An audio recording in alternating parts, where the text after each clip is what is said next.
It gives me great pleasure to introduce Dr. Kate Holliday, professor at the University of Texas at Arlington. Catherine Holliday teaches architecture, history, and theory in the School of Architecture at the University of Texas at Arlington, where she's the founding director of the David Dillon Center for Texas Architecture. David Dillon was a noted architecture critic for many years. She grew up in New Orleans before leaving to attend Williams College in Massachusetts. There she studied art history and environmental studies and developed her love for studying a rich architecture landscape of America. She did her graduate study in art history and in architecture at the University of Texas at Austin, and worked for several years at the historic New Orleans Collection, a museum and archive dedicated to the history of New Orleans and the Gulf Coast region. Since moving to Texas, she's begun writing and lecturing about the state's suburban exploration in the 1950s and 1960s, and is at work on a project documenting urban renewal in Fort Worth. Holliday is the author most recently of an exhibition catalog entitled Ralph Walker, Architect of the Century, the first book to investigate the career of one of the central designers of Art Deco, New York in the 1920s. Her first book was the award-winning Leopold Eilitz, Architecture and Idealism in the Gilded Age, a critical biography of the Prague-born New York architect who designed the New York State Capitol and the Tweed Courthouse. She has lectured widely at venues like 92nd Street Y and the Skyscraper Museum in New York, as well as museums and conferences from Texas to Boston, Los Angeles, and Zurich, and she also serves on the State Board of Review for the National Register Programs for Texas Historical Commission.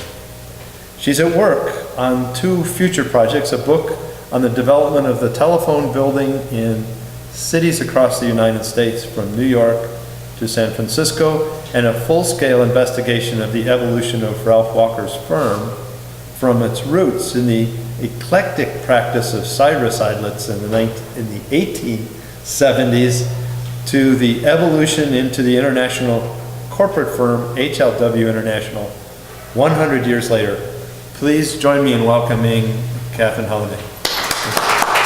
Thank you, Elizabeth, so much for organizing this conference, for inviting me here. It's already been delightful. I've especially enjoyed hearing from student work, and I look forward to hearing tomorrow some more of that. What I'm here to do today is to talk a little bit about the idea of context in the way that I think about it as an architectural historian. And for me, context has both a specific and elastic meaning.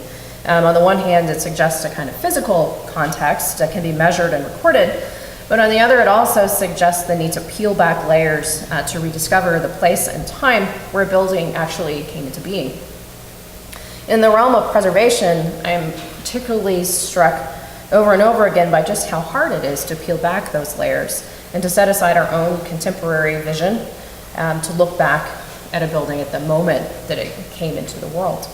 And recent discussions in the past year, and really even especially the past couple of weeks, over Bertrand Goldberg's Prentice Tower in Chicago, which is very controversially slated potentially for demolition, they seem to be burdened by our own contemporary judgments about its quality that make an understanding of its original context difficult at best.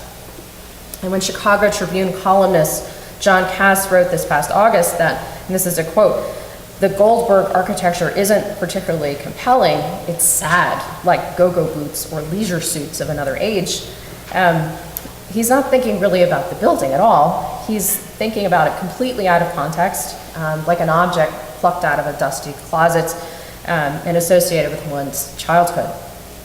Instead of seeing the innovation, optimism, bravado that gave rise to the building in the first place and that created an innovative women's hospital, Cass and many, many others see their own time and stripped of the forces that brought the building into being. Context accounts for more than the building as we see it now, though, and should let us see it into the future. So in the larger view, the controversy over so-called brutalist buildings like Prentice as part of a much longer cycle of memory in architecture. And while brutalism, as we see it here, is under attack today, in the past it was Art Deco, which was derided as excessive and tacky. Beaux-Arts building, which were derided as inefficient and overwrought. High Victorian Gothic buildings, which were ridiculed as dark, heavy, and barbaric. As buildings age and hit the 50-year mark, and I should say this is irrespective of any kind of preservation 50-year rule, crucial decisions are made about their futures, and from the perspective of a historian, those decisions seem to privilege contemporary taste rather than context. And today I'd like to talk about 3 case studies from the work of a single lineage of architects that's related to this larger long-term project I'm working on in the history of the firm HLW. And these are the 3 buildings that you see here. On the left is the Temple Emmanuel that was designed by Leopold Eidlitz and completed in 1869. In the center is the New York Times Tower, built by his son, Cyrus Eidlitz, and completed in 1904 and 1905. And on the right, a building built by the successor firm, Voorhees, Gmelin & Walker, which is 1 Wall Street, or the Urban Trust Building, also in New York of 1929 to 1931. In each case, these buildings are either gone or radically altered, and in some cases, all of that alteration was done by the successor firm to the successor firm. And I'm using these particular case studies, first of all, because I spent a great deal of time working on them, but also because they provide a means of thinking about how to break this cycle of memory outside discussions of landmark buildings or famous architects. I'll be upfront and state I don't really have a concrete solution to the problem here, but I want to think about whether or not this cycle is related to the way we teach history, the way we approach preservation, or simply the way our own presentist involvement with popular culture influences the way we understand the context of the built environment. So I'm going to start with the Temple Emmanuel. Actually, I slipped these pictures in just so we remember who the people were. This is Voorhees, Gmelin & Walker, a group picture of their firm in 1926, and then the successor firm today, celebrating its 125th anniversary. So I'd like to start with the Temple Emmanuel, shown here. And this is designed by Leopold Eidlitz with Henry Fernbach. Excuse me. This particular building was completed in 1869, and it was a tour de force of Moorish revival design. At the moment it was built, it was part of a much larger discussion of synagogue design in Europe and America. These discussions were held between architects, rabbis, and congregations, and they pointed toward forms and ornamentation that would distinguish these temples from Christian churches. And the building committee of the Temple Emmanuel, in choosing this site here at 5th Avenue and 43rd Street, and in choosing this spectacular design, sought to announce their presence, prosperity, and difference to the city around them. Eidlitz and Fernbach began with a basic form of a Christian basilica, but provided exotic minaret-like towers framing the front facade, and they used polychromed horseshoe arches to distinguish the building further. On the inside, the plan was again based on Christian church typology, with a clear nave, aisles and transept, balconies, seating suspended above the aisles, but still below the clerestory. The surfaces were covered in rich polychromed patterns, blue and gold in the ceiling, blue, yellow, black, and red in the walls. Eidlitz in particular argued against the use of any mixed colors and used only pure primaries. The undersides of the arches, which I think this photograph shows beautifully, were gilded, and they're carved into muqarnas-like patterns. And the synagogue was a sensation when it opened. It was packed with both members of the congregation and with curious churchgoers who wanted to see the new building. Writers in the daily newspapers declared it splendid, gorgeous. It was filled with a radiant splendor. Montgomery Schuyler, who was really America's first architecture critic, wrote his first review of this building. He lamented some aspects of the building, especially its mixing of Christian and Jewish elements, but even he called it a beautiful success. And this temple arose out of a particular moment when the drama of the Moorish revival symbolized both the exotic and the mainstream at the same time. The gilded surfaces, the intense colors, the lush textures celebrated the success of the Reform movement in America.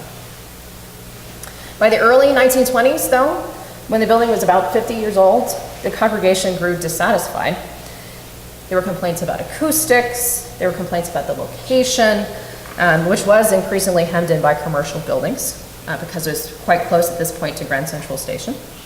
The property value skyrocketed as the neighborhood changed to a commercial district. And even more importantly, the building was now an embarrassment. Like many other high Victorian Gothic buildings, it was described as ugly, barbaric, embarrassing, and by 1927, the Great Temple was demolished.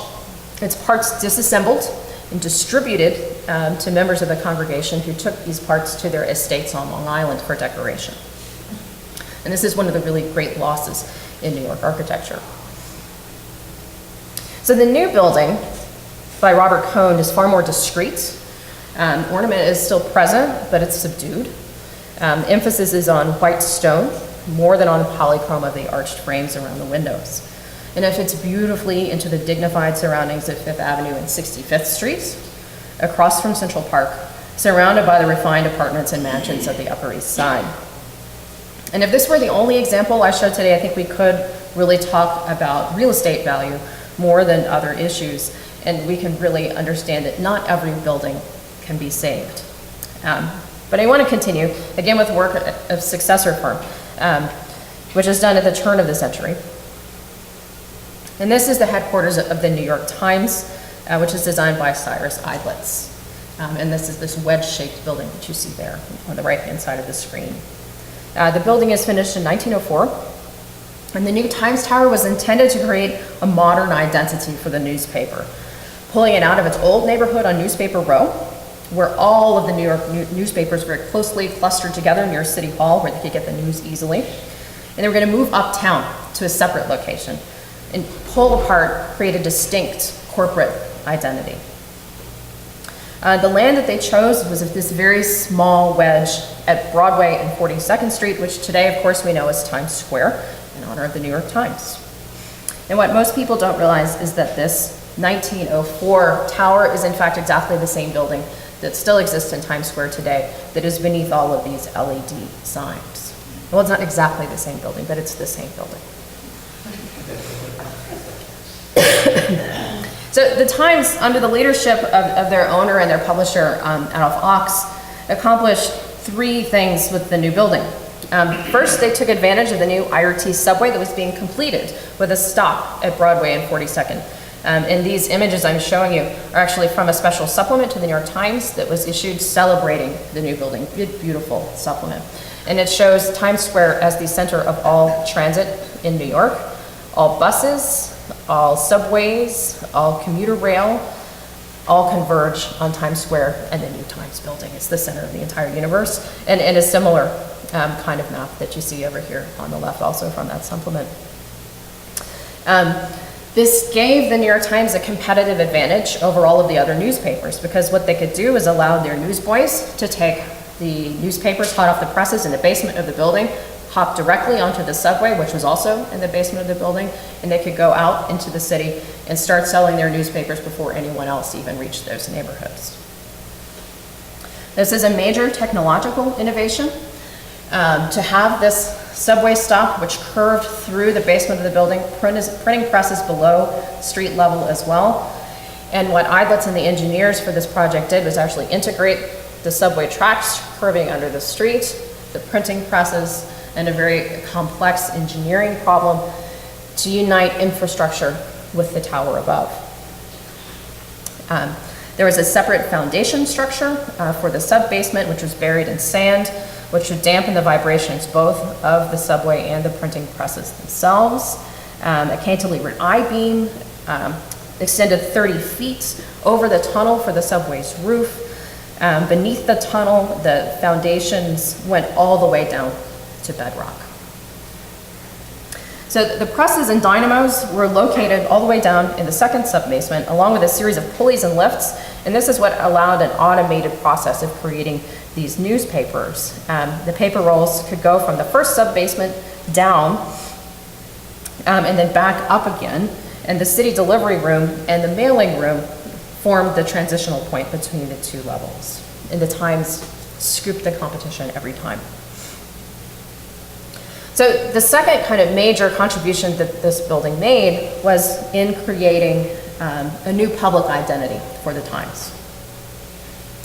By moving away from their competitors and creating a distinct tower, they directly competed, especially with the New York Herald, which had their own wedge-shaped building at Broadway and 34th, right here, but it was only 2 stories.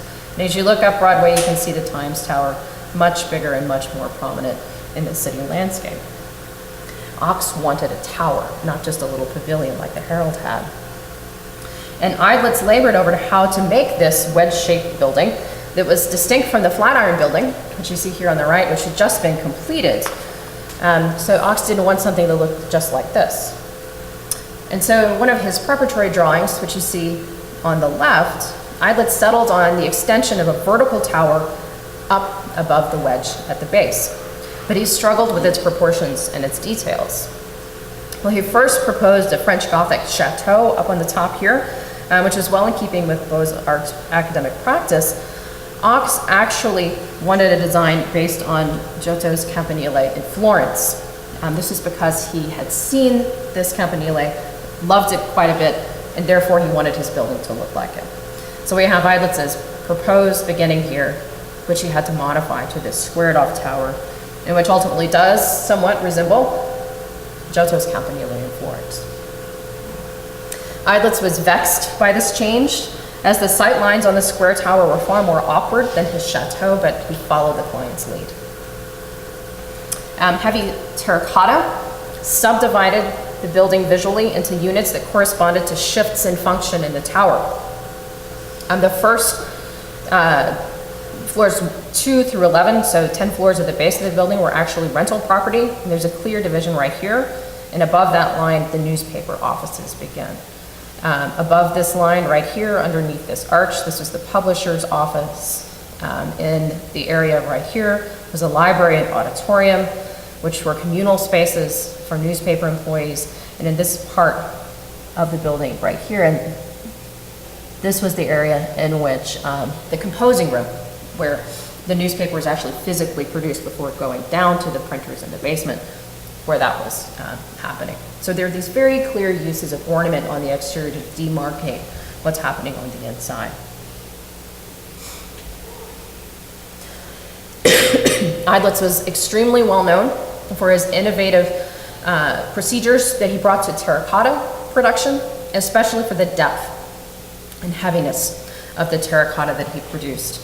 And the ornament along the top of the tower, of the Times Tower, is no exception. And I do want to point out that there was an observation tower all the way up on the top, and this is a gargoyle that's actually executed in copper on top of that. And only one of these gargoyles has survived, and it is now in Renzo Piano's New York Times building, looking very strange and lonely in a corner of the newsroom. Very out of place. So the third thing that this building did for the Times that was particularly important was it served as a beacon. It was a physical and visual gathering point for the rest of the city. The tower was designed from the beginning to be electrified and to have billboards and signs mounted on its exterior. The tower was always intended to serve not just as an observation tower where you could view the city, but also to be something itself observed. In November 1904, for example, before the building was even completed, it was announced that it would use a searchlight mounted to the top of the tower to announce election results. And there's this very complex code. A light shining to the west meant a victory for Roosevelt. A light shining to the east meant a victory for Parker, north for Higgins, and south for Herrick. So you had to have this code, and you could understand the shine of lights in the sky from this tower, from everywhere in the city. So even when there was no election going on, the tower was brightly lit at night, visible high above the low neighborhoods surrounding it. On New Year's Eve of 1907 and leading into 1908, the Times started a new tradition, allowing an electrically lit ball to drop from the top of its flagpole mast to start the mark of a new year. And as the papers went to press that morning, the front page described the evening's aftermath. And they wrote, "When the last edition of the Times started toward the press, it all looked just about as it would on any other night. Except there lay in the streets broken horns, demolished and cast aside rattlers, soiled confetti, forlorn ticklers, and dented and deserted, derby hats, which is probably the only thing that sounds really different from 1908 necessarily to the present. So people gathered around the building to learn the news, to be part of events as they were happening. This is just a couple of examples. People are gathered around the Times building to try to get the World Series results first, because of course the newspaper hasn't been printed yet. There's no television. They're standing around waiting for the news to be announced on the building. Events took place around the building, and this is, as you can see from the caption, it's the starting point for the 20,000-mile motor race from New York to Paris by way of Alaska, which sounds like a great race.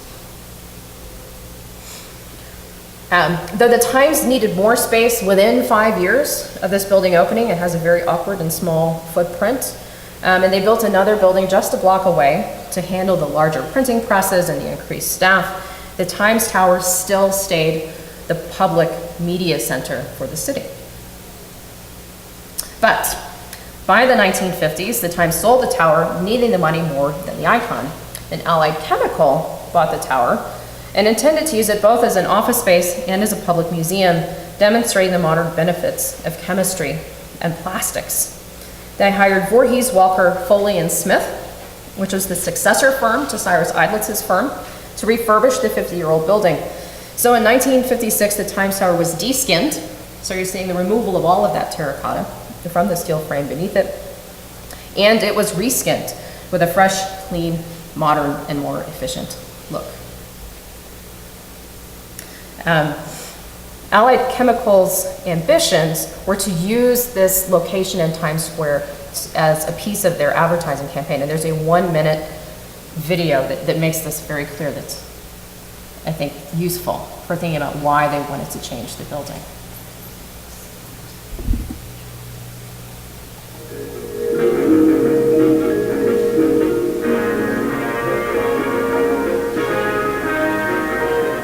You haven't really seen New York until you visit the Allied Chemical Tower.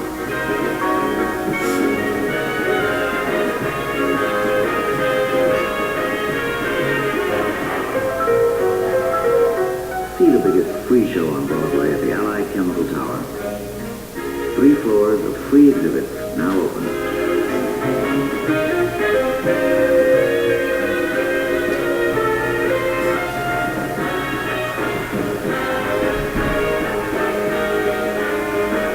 Number 1 Times Square, Tuesday through Saturday, 11 a.m. to 8 p.m. You haven't really seen New York until you visit the Allied Chemical Tower, right in the center of things, at number 1 Times Square. So I think the really interesting thing about this is it's the same location, it's the same idea, it's 1 Times Square, but the old design didn't symbolize that anymore. And so you simply remove the envelope and create a new, clean, modern, and efficient building. It's a better symbol of Allied Chemical's position in the world. Now, unfortunately, Allied Chemical's ambitions did not actually pan out in Times Square, but the building continued to act as a beacon despite the indignity and the absurdity of the reskinning. By the 1980s, electric signs still proclaimed the news on the Allied Chemical Tower in many different guises. We have the announcement of the death of John Lennon on, I can't call it the Allied Chemical Tower, on the Times Tower on the left, and then Jenny Holzer's very famous installation on the right.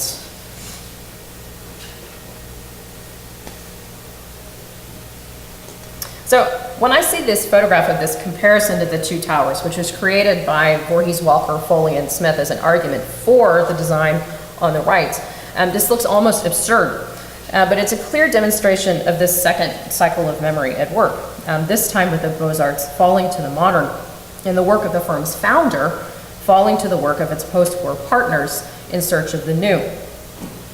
And so the third of the case studies I'd like to introduce is the skyscraper on Wall Street, which was designed between 1928 and 1931 for the Irving Trust, and is today home to BNY Mellon. 1 Wall Street is the architect Ralph Walker's Art Deco masterpiece, a setback skyscraper that he designed with rippling, curved limestone panels hung from the building's steel frame. Walker intentionally played with the idea of the curtain wall, bending the stone panels to look like a rippling textile swaying in the breeze across the surface of the building. And I should say, as you look at the detail on the right, the window frames curve as well, so that the entire surface of the wall bends. Walker continued this theme in every detail. The massive entry portal from Wall Street appears to be drapes and curtains pulled back in dramatic and theatrical gesture. And walking into the building is like walking across the stage itself. And this was an incredible commission, one that was begun when Wall Street was booming. It was one of many towers built in the financial district in the late 1920s, but it had the distinction of address. It was one Wall Street, and just like Allied Chemical was at 1 Times Square. The Irving Trust paid a record price for this site, which was reported to be the most expensive piece of land ever sold, and they therefore wanted a spectacular building to match the price of the real estate. And Walker delivered. There are 3 interior spaces I want to focus on. First, the main banking lobby, which you see here. Then we'll look quickly at the entrance from Broadway, and then at the observation lounge on the top floor. And the main public entrance was through the Red Room, which you see here, which is here on the plan from Wall Street. And it's this lozenge-shaped room here, which I've pulled out in the detail plan here at the top. This public lobby was a theatrical, thrilling, and dramatic banking experience. And the directors specifically wanted something that broke with the tradition of classical banking halls. They wanted something that suggested a modern and more friendly bank, and friendly is the word that they used. And I'm not sure how friendly this really was, but it was certainly quite different, with dramatic glass mosaic walls that were unlike anything else built at the time. And collaboration was the key here. Walker worked with Perry Coates Smith and a team of associate architects, as well as the artist and muralist Hildreth Mier, to create the Red Room. Architects drew the room's faceted plan and created elevations that divided the surfaces into a series of fractured planes. And this is a detail of the kinds of drawings they were doing at the top. They drew on Cubism and Expressionism, and they took inspiration from the Gothic details of Trinity Church, which was just across the street, and they abstracted those graphic patterns across the wall. Mier blew these drawings up to full scale, and you see an example of that here on the bottom, and then she painted the intense color scheme into these blown up drawings. And they began with a deep red at the floor, which gradually lightened to kind of tangerine and persimmon as you moved up towards the ceiling. Golden veins created by irregular shards break the larger mosaic into jagged planes. One architecture critic described the tapestry-like effect by describing the walls as a rich, free-hanging fabric. And the overall effect is actually something like a tent, with the ceiling supported just by 2 piers, and their abstracted capitals formed by a combination of mosaic creeping down from the ceiling and a custom fabricated ring of brass chevrons around the top of that pier. The other thing I should point out that I have here is that there was further collaboration with architectural sculptors, just Cesare and Stifter, who did a whole series of sculptures for the building that allowed the fabrication of the bronze fittings. And this is an example of the clay model that was made at scale to allow production.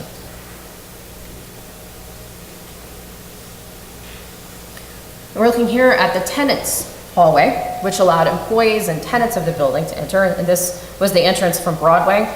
So in the photograph that you're seeing here on the left, you're standing about right here and looking back toward the entrance. The hallway drew employees in from Broadway, and again, it was the result of continued collaboration with Mier, as well as the painter Carmen Nicolaides. The walls of the hall were black and white marble, capped by a mural in silver leaf on a black ground. The space was both dark and gleaming at the same time, and it further capitalized on the idea of a ceiling as a canopy with the uplighting that made the mural float above the corridor. The study for the mural emphasizes movement, using futurist lines of force and repeated stuttering outlines showing bodies in motion. Mier's final design clarified some of the figure profiles, and we see them here, with figures arching and straining, creating surely was one of the most dramatic employee entrances of the 1920s. And the mural goes by several names, but my favorite is "The Only Reason for Wealth is the Attainment of Beauty." And when you look at the initial sketch, you can begin to interpret the repetition of circles as coins and the arching bodies as metaphors for labor. This is the ultimate in propaganda in support of corporate aggrandizement, focused not just on corporate identity, but on the idea of money itself. And this is, after all, a bank. The accumulation of wealth is seen as the only means for creating such a transcendent art and architecture, setting the tone for the appreciation of the interior spaces beyond. The last space that I want to look at is the observation lounge. This is on the top floor of the building, a space reserved only for the directors and their guests, and it's the capping off point of the entire experience. The theme of draping and folding obviously continues here, from the almost architectonic curtains that create a silhouette of a stepped skyscraper in the distance, to the faceted and reflective ceiling. And this remarkable surface is created by a proprietary material that was called Kappa Gold. This is composed of shells from the Philippines that created a reflective, luminous, and iridescent sheen in the room. And again, this space was about collaboration. And collaboration amongst people and collaboration amongst disciplines. The walls were covered in a textile wallpaper that was probably designed by Mier. It had repeating patterns of a feather headdress that was a so-called war bonnet motif. The colors were buff and red, and the chevrons and curves continued the graphics motif of the Red Room from the lobby up into the top of the building.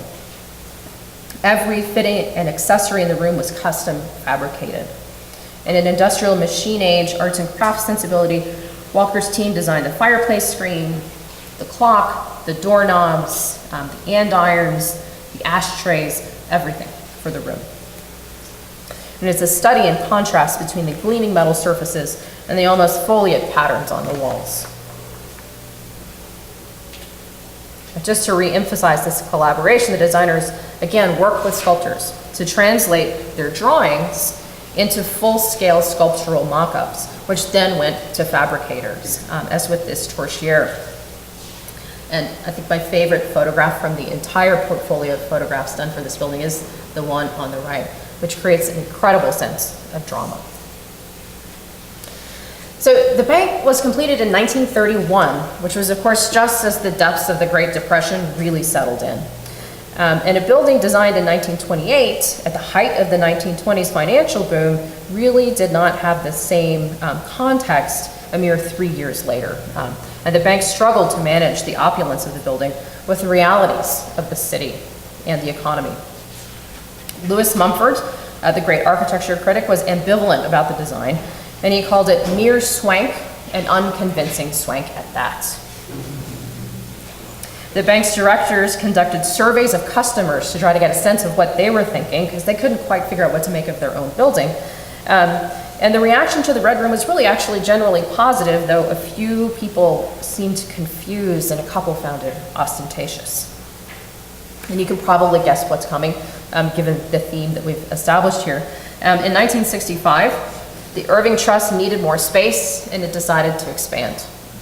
It bought the buildings next door and demolished them, and contracted with Voorhees, Walker, Smith & Smith, and Haynes to design the addition. And I'm showing the massing model here on the right, and the addition really does attempt to respect the setback patterns of the original tower. Where the setbacks of the 1920s had been syncopated and asymmetrical, and this detail right here is a really good example. None of Ralph Walker's 1920 setback towers ever set back regularly. It was always a kind of jazzy composition. The 1960s setbacks are regular and they're severely simplified. This was an attempt at contextual design, and people who are still at the firm will tell you how contextual this addition is, because they looked very closely at the building, and they drew on its visual themes for the addition. When you look at it from street level, and here you see the original building with the large portals and the new building here just beyond. You can see the continuity of material, continuity of proportion, but a clear difference in texture and especially in fenestration. There's a less sinuous facade, and the window frames in the new building certainly do not curve to match the surface of the building. And while the original exterior was not dramatically altered, it was the interior that really suffered. This contextual design, in a way, completely misunderstood the context of the original design. And if you look at the model right here, you can see that it was the red room that was slated for demolition. They proposed putting in a loggia on Wall Street and eliminating the red room altogether. There was another proposal, which was to keep the red room enclosed, but simply to get rid of the whole thing and make it a nice clean rectangle without any of the faceting, and to paint it white. Fortunately, those proposals didn't really go forward, but it was the only piece of the interior that actually survived. The Broadway entrance was modernized. It was made sleek, white, and corporate. The view that you see here on the right, this portion of the ceiling is this right here. When you go to the Irving Trust now, there are huge discussions that this mural has to be behind the drop ceiling somewhere. People really want to rip it out and see if it's still behind it. When you go to the main observation lounge, they've eliminated all of the custom fittings, gotten rid of the buff and red war bonnet motif wallpaper, eliminated the architectonic curtains in favor of shears. They kept the ceiling, but they've given a nice neutral, simple buff color scheme to the entire room. And the loss of these spaces and other spaces in the building really is one of the greatest blows to Art Deco architecture in America. And again, I want to argue that part of the issue here was that context was understood as looking at the building as an object rather than understanding the nature of collaboration itself. This building depended upon a union of the arts for its identity. So I use these examples really not to suggest that buildings should never change, but that the way that we change them can be more contextual. And by context, again, I mean not just physical context, but the story of the building, why it was built the way it was. Now, if we fail to understand the glory of dramatic, bold gestures like minarets, terracotta friezes, and war bonnets, it's perhaps because we're looking only from our presentist view and privileging this moment over the moment of the past. But of course we live in a continuum and draw the best out of our architecture, and the more we do that, a more balanced approach may serve. It seems to me possibly that we may have built into our architectural systems of education and systems of production a blindness or an unwillingness to confront the context of our own personal tastes as distinct from the context of meaning.